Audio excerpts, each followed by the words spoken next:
Kalau ada pertanyaan, apakah saya disuruh jadi orang kaya dalam Islam? Jawabannya iya. Bagaimana? Kata kuncinya sederhana. Ikhlaskan niat ingin mencari nafkah, kemudian perhatikan 3 hal sekaligus berentetan. Modalnya halal, sistemnya halal, produknya halal. Selebihnya yang kelima, tawakal kepada Allah.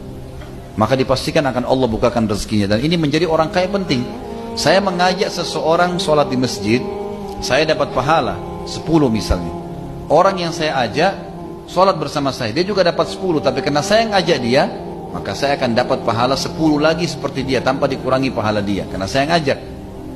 Baik, imam yang sholat jadi imam, dia akan panen pahala makmumnya, muadzin akan panen pahala semuanya. Tapi ada orang yang panen pahala karena hartanya, yang membangun masjid itu.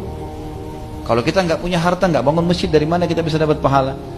Bayangin kalau 1000 orang, 3000 orang yang sholat, 5000 orang yang sholat, kita hanya berinfak.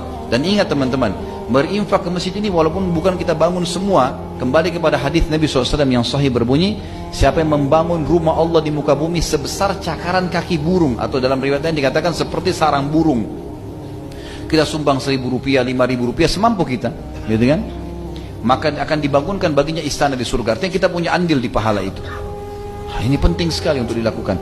Maka perlu menjadi orang yang mampu, teman-teman. Kita tahu jihad dalam Islam selalu dimulai ayatnya dengan bi amwalikum wa anfusikum. Selalu harta dan jiwa, harta dan jiwa. Jadi memang harta penting, gitu kan?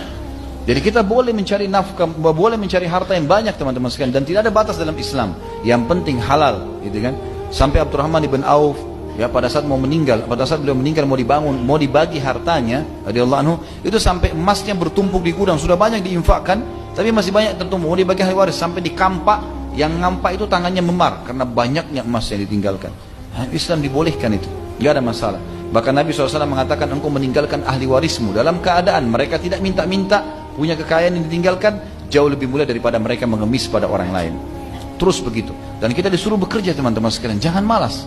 Kata Nabi SAW dalam hadis Bukhari, seseorang di antara kalian mengambil potongan-potongan tali, lalu kemudian dia ke hutan, dia kumpul ranting-ranting kering, lalu diikat, dipikul di pundaknya, kemudian dia menjualnya di pasar, jauh lebih mulia daripada dia minta-minta kepada orang lain.